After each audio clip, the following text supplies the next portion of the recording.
Hello everyone, welcome to my channel. It's story time by Nancy. In the peaceful village of Umudike, surrounded by rolling hills and fields of yam, there lived an old widow named Izen.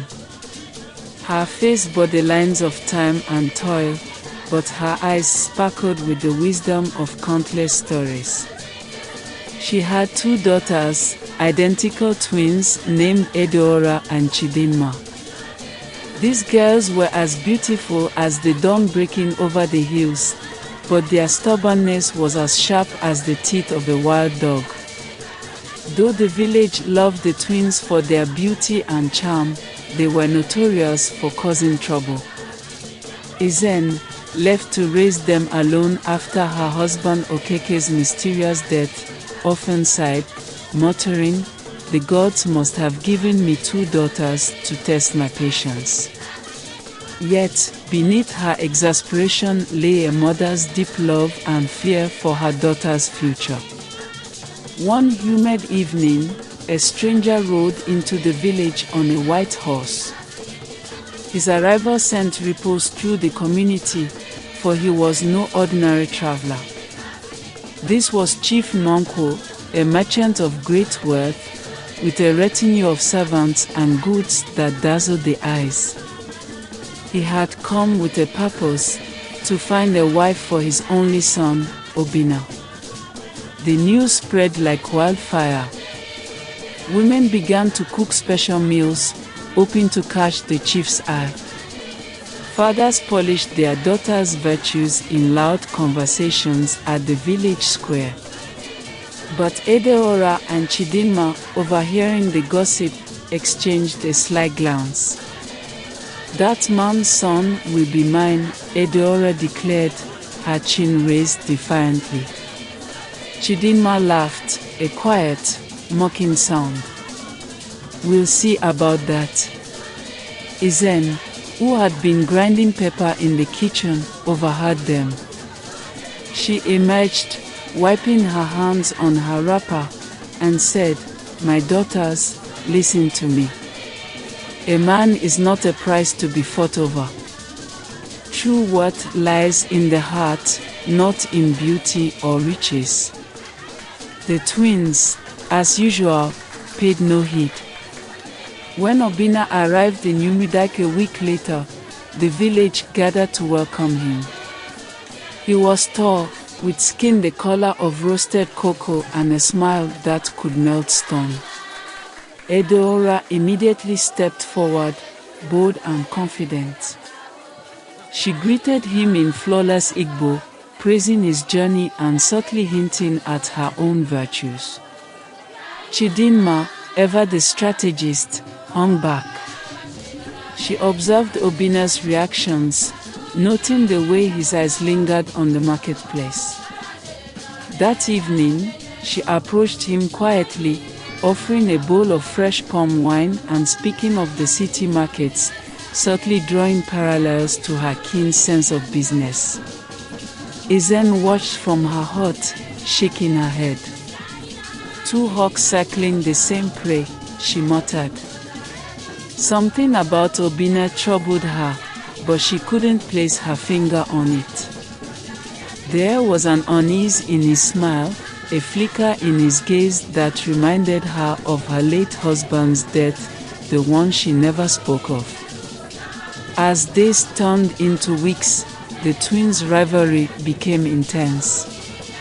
Edeora would wear her finest beads and sing loudly while pounding yam in the courtyard, ensuring Obina noticed. Chidinma, meanwhile, found ways to cross paths with him, always pretending it was by chance. Their once inseparable bond began to crack, and their quarrels grew sharper. One fateful evening, during a village festival, the tension between the sisters boiled over. Obina, seemingly amused by the twins' attention, gave each a gift, a string of coral beads for Edeora and a golden anklet for Chidinma. It was a simple gesture, but it lit a fire of jealousy in their hearts. You think that anklet means anything? Edeora sneered later that night. At least he didn't give me something as common as coral beads, Chidinma shot back. Their voices carried into the night, reaching Ezen, who sat outside under the moonlight. She sighed heavily, the weight of an unspoken fear pressing down on her chest. One morning, Ezen called the twins into her hut. Her face was grave, her voice low. "There is something you do not know about your father's death," she began. The twins froze. Their father's death had always been shrouded in mystery. All they knew was that he had traveled to a neighboring village and never returned. Ezen continued, her voice trembling. "Your father was lured into a trap by greed and pride. He trusted the wrong people and paid with his life. I see the same blindness in both of you." The twins were stunned but unmoved. "Mama, this is different," Edeora insisted. "Yes," Chidinma added. "Obinna is not a trap. He is our future." Ezen shook her head. "You are running toward a fire, and you think it is light." Ezen's fears proved prophetic. It turned out that Obinna had no intention of marrying either of the twins or anyone in Umudike. He was already married to a woman in the city. His father had sent him to the village not for a bride, but to secure land for a new business venture. When the truth emerged, the village erupted in scandal. Edeora and Chidinma were humiliated, and their quarrels turned vicious. One night, in a fit of rage, Edeora destroyed Chidinma's favorite jewelry, and Chidinma retaliated by throwing Edeora's prized wrapper into the fire. Ezen, heartbroken, fell ill. On her deathbed, she called the twins to her side. With the last of her strength, she whispered, "A family that fights within itself is like a pot with a crack, it cannot hold water. Do not let my death be in vain." Ezen's death shattered the twins. They buried her with heavy hearts, and the village mourned the loss of its wise storyteller. In their grief, the twins finally faced the truth. Their rivalry had blinded them to what truly mattered. As they sat by Ezen's grave, Edeora spoke first. "I was a fool." "So was I," Chidinma admitted, tears streaming down her face. They embraced, their sobs echoing through the quiet night.